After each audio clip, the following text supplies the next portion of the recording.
Olá, aluna! Olá, aluno do sexto ano do estado de Pernambuco. Tudo bem com vocês? Mais uma vez, eu espero que sim. Eu sou a professora Giselma Alves e vim trabalhar mais um conteúdo de língua portuguesa com vocês. A aula de hoje a gente vai trabalhar com marcadores discursivos, de exemplificação e de conclusão. Apenas dois, tá? Para começar. Isso tudo em textos de divulgação científica. Para que a gente possa entender melhor o que são marcadores discursivos, eu achei por bem a gente trabalhar com um gênero textual específico e não sair trabalhando com diversos e ficar complicado de vocês fixarem o conceito realmente dos marcadores discursivos.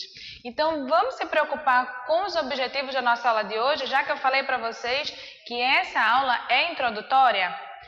Para hoje, a gente vai começar compreendendo o que é organização tópica. Depois, a gente vai identificar as marcas linguísticas, no caso, os marcadores, que contribuem para a textualização e a progressão temática, através da leitura de textos de divulgação científica, como eu tinha dito a vocês. E entender o que é textualização e progressão temática. Por que isso é tão importante, professora? A primeira coisa que a gente tem que pensar é: o texto ele não é um emaranhado de palavras, não são diversas palavras ali soltas e sem ter uma preocupação de que haja sentido.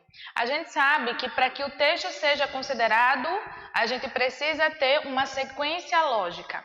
E cada gênero textual vai ter as suas características.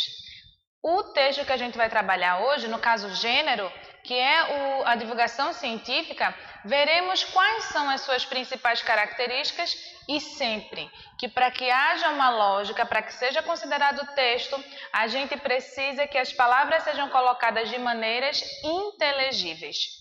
Para entender melhor tudo isso que eu estou falando, vamos começar debatendo um pouco o que seria essa organização tópica. Para que a gente possa entender, principalmente um texto científico, um texto de divulgação científica, a gente precisa ter tudo muito bem explicadinho, né? Lembrando que esses textos, eles não ficam limitados ao meio acadêmico, às universidades ou a escolas ou cursos que trabalhem apenas com ciências. Não. Afinal de contas, nós também trabalhamos com ciências no dia a dia. Nesse período de pandemia, por exemplo, diversos foram os textos que vêm circulando em jornais, em revistas, diversas mídias sociais para informar todo esse processo do vírus da Covid-19 que vem circulando em todo o mundo. E esses textos de divulgação de conceitos, de pesquisas, são chamados textos de divulgação científica. E para que a gente possa entender como leigos desse estudo, ou melhor, desse tema trabalhado, a gente precisa que esse texto, que esse gênero seja apresentado de maneira mais simples, clara, objetiva para a população.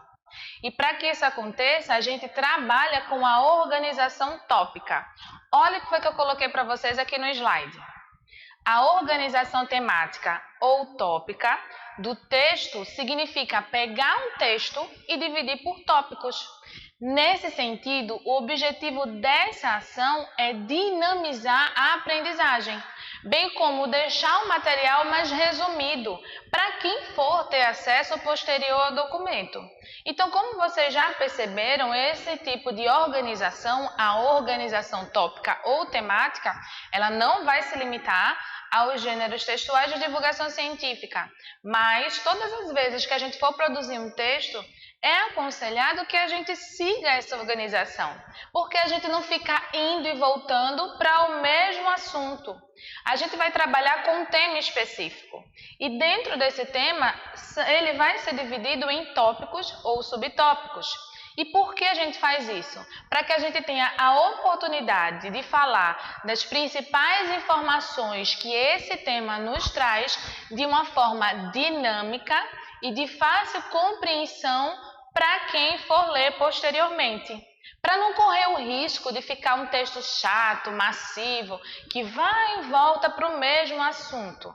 Então, para que a gente possa compreender melhor, fixar bem todas as ideias que temos que passar sobre aquele tema, a gente organiza todo o texto em tópicos, certo? Isso é organização tópica. Sabendo o que são essas organizações, vamos então compreender o que são os marcadores discursivos? Vamos para o slide de novo? Os marcadores discursivos ou expressões linguísticas são provenientes das classes das conjunções, advérbios, preposições, que são envolvidas na construção do sentido do texto. Eles relacionam segmentos textuais de qualquer extensão, desde o período, parágrafo, sequências textuais ou porções maiores do texto, e contribui para a interpretação do enunciado, com três funções relevantes: a cognitiva, por guiarem os interlocutores no percurso interpretativo do texto. Essa é a principal. Quando a gente está falando de marcadores discursivos, a gente está falando de classes de palavras que vão orientar a nossa interpretação textual. As preposições, elas são responsáveis por unir palavras. As conjunções, elas podem unir palavras que pertencem à mesma classe gramatical, como também pode unir orações, formando ali um período composto. E para que haja sempre uma relação inteligível, ou seja, compreensível, a gente faz a escolha adequada desses marcadores discursivos. Por isso que é tão importante quando o professor ou professora estiver falando sobre essas classes gramaticais com vocês, conjunções, advérbios, preposições, vocês fiquem atentos realmente à explicação do significado de cada uma delas, porque uma de suas funções é nos auxiliar nesse processo de compreensão, de relação, de sequência de ideias na composição de um texto.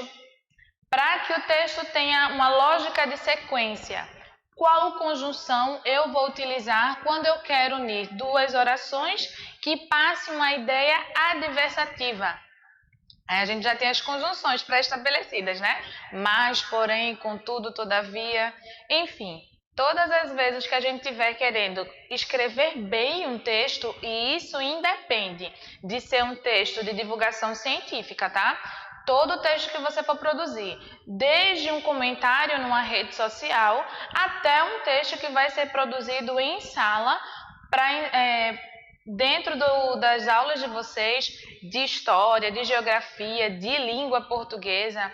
Todos os textos eles precisam ter essa sequência lógica, precisam sempre seguir avançando, progredindo nas ideias, sem fugir ao tema e serem inteligíveis, ou seja, compreensíveis.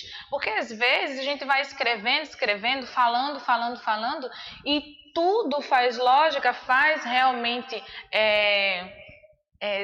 tem uma harmonia com relação à compreensão na nossa cabeça. Mas para quem for ler o texto escrito, acaba fugindo um pouco do tema central. Por quê? Porque a gente não teve essa preocupação realmente de reler e ver se todas as relações ali pré-estabelecidas estão fazendo sentido. Para a gente avançar um pouco, falando em avanço, vamos entender o que seria a progressão temática do texto? A progressão temática é um procedimento utilizado pelos enunciadores para dar sequência aos seus textos. Podem ser orais ou escritos. Ela consiste em fazer o texto avançar, apresentando informações novas sobre aquilo do que se fala, ou seja, sobre o tema. O que é que eu quero dizer para vocês com isso? Que progressão temática é aquela preocupação em avançar com um assunto referente sempre a um tema, né, que foi citado na introdução, trazendo sempre informações novas, nada de ficar voltando, sempre para o mesmo assunto, sempre para a mesma informação. A progressão temática ela serve para isso, para nos lembrar que o importante mesmo é trazer informações novas de formas Sempre, né? Através de tópicos, de sequências, mas sempre relacionados ao tema central do nosso texto. Um requisito para a construção do texto é o conhecimento por todos os falantes, é que ele tem uma unidade temática, ou seja, é manter o fio da meada e ao mesmo tempo apresentar informações novas sobre o tema. Então fixa bem, tá? O importante não é você ter um texto com 20, 30, 35 linhas. O importante é você conseguir argumentar de forma clara e objetiva sobre o tema proposto. E para que isso fique mais fácil para você, divida seu texto em tópicos, cada tópico apresentando uma ideia, uma informação nova sobre o tema que você está trabalhando. E lembra de manter sempre uma sequência, uma relação entre essas ideias. Uma relação, claro, que vai ser pré-estabelecida através da utilização das conjunções, das preposições, também dando movimento através da escolha dos advérbios, enfim. A gente vai utilizar um pouquinho de cada para construir esse texto com lógica. Depois de falar um pouco sobre essas partes, pormenores gerais também na construção do texto, a gente vai entender um pouco mais esse gênero proposto para a aula de hoje. Afinal de contas, a gente vai estar estudando 2 marcadores linguísticos dentro de um gênero textual específico. E que gênero é esse? Os textos de divulgação científica. E o que são, né, textos de divulgações científicas? Vamos para o slide? Os textos de divulgação científica são aqueles que têm a finalidade principal de popularizar a ciência, ou seja, difundir o conhecimento científico, transmitindo assim diversas informações de valores indiscutível. Vejam só, eu fiz questão de colocar de valor indiscutível, por quê? Não há a menor possibilidade de um texto científico tratar com inverdades, com mentiras, com fake news, como vocês estão acostumados a falar, né? Ou seja, apesar de, professora, mas eu já ouvi casos de alguns textos científicos falarem sobre uma doença e com o passar do tempo, esses conceitos levantados acabarem sendo modificados. Mas aí é que está. No momento em que ele foi escrito, no momento em que foi pesquisado, em que as experiências foram propostas, a lógica que os cientistas chegaram foram aquelas que foram divulgadas nos textos científicos. Então, naquele momento, aquela era sim a verdade, os fatos. Então, é por isso que é tão importante a gente sempre estar se atualizando quanto a todo e qualquer assunto, principalmente os que estão em evidência, né? Como no caso da Covid-19. É muito importante que a gente sempre esteja lendo e se informando através de textos que tenham a obrigação de tratar com a verdade. E os textos de divulgação científica é um exemplo deles. São textos que só trabalham com fatos. São produzidos mediante a quê? A pesquisas, ao aprofundamento teórico e a resultado de investigações sobre determinado tema. Ou seja, não é simplesmente sair falando aquilo que eu acho ou aquilo que eu concluí através da fala de pessoas próximas. Eu preciso ter uma dedicação, uma investigação, pesquisas realmente em cima de diversas experiências que possam comprovar que aquele resultado que eu estou divulgando é verídico, ok? Vamos para a prática, para ficar um pouco mais claro? Eu trouxe aqui partes de uma reportagem que foi divulgada na revista Recreio. A pergunta era: por que a água faz os olhos arderem? Essa pergunta é interessante, né? Essa revista Recreio é voltada para o público infanto-juvenil e ela trabalha com temas realmente científicos. Então, vamos parar para entender um pouco por que a água faz os nossos olhos arderem. Esse texto é introduzido por uma explicação realmente totalmente científica. A resposta é essa, ó. Isso acontece por causa da diferença entre o pH, que é o potencial hidrogênico, da água e da lágrima. O pH é uma fórmula usada para determinar a acidez de uma solução aquosa. Quanto menor o número, mais ácida é a solução.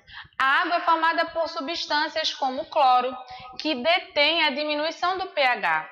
E o da água da torneira, por exemplo, varia entre 7 a 5, enquanto a lágrima tem um pH de 7,2. Assim, ao entrar em contato com os olhos, o pH ácido da água faz a região ficar irritada.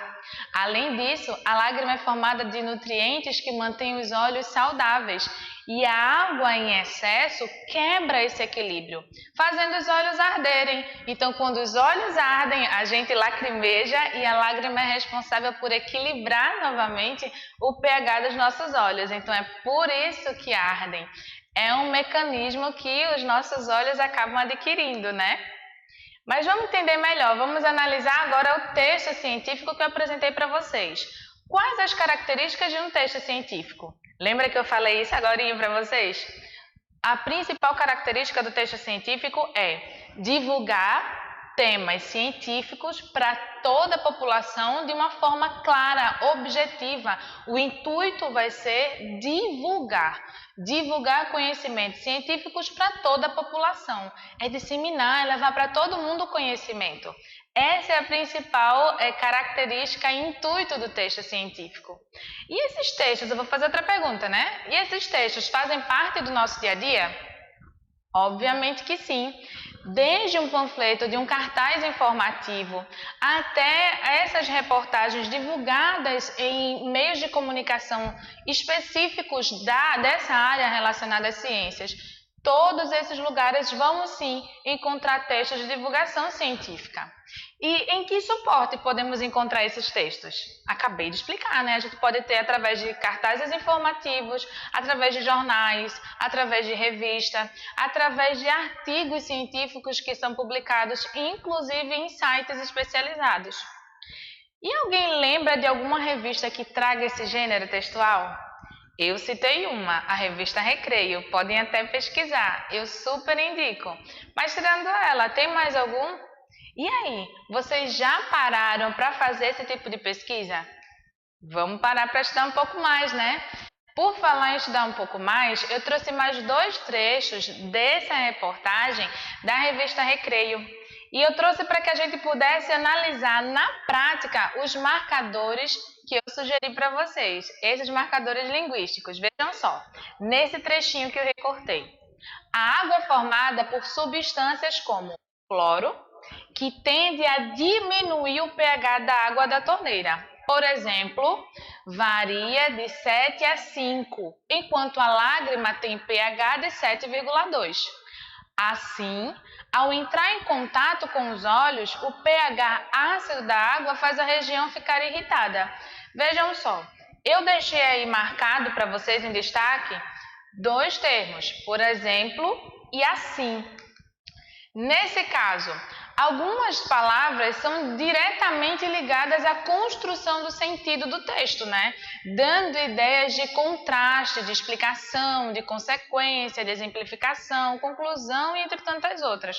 Essa palavra mesmo, assim, se relaciona com uma palavra ou com tudo que foi dito antes.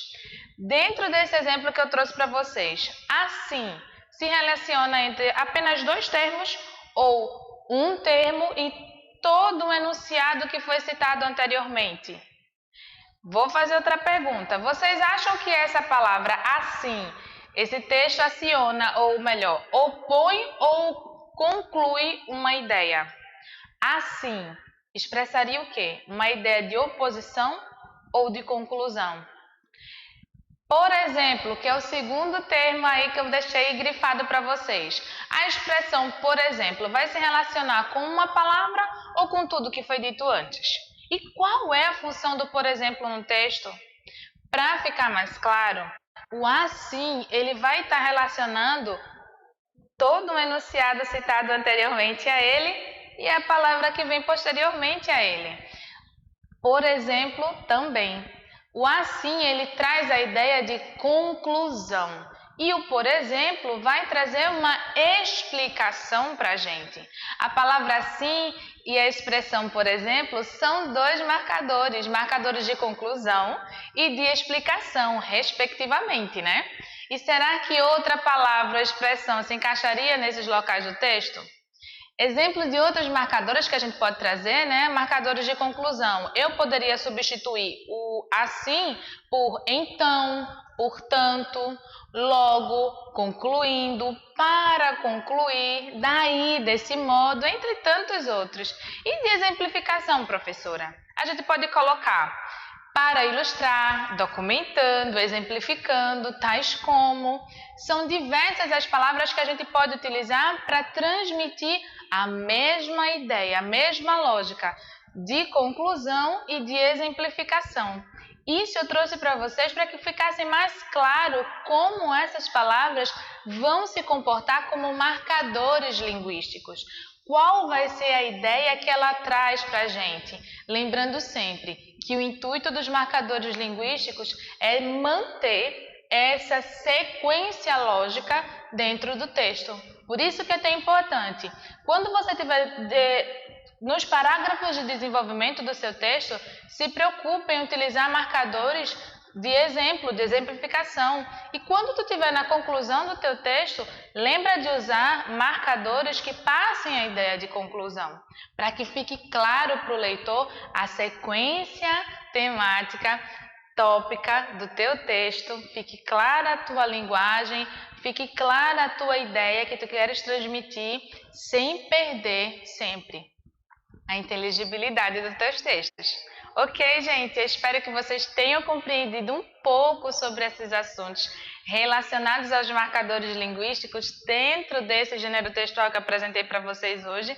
E essa aula vai ter continuidade. Hoje foi só uma introduçãozinha rápida. Então, até a próxima. Fiquem com Deus e tchau, tchau!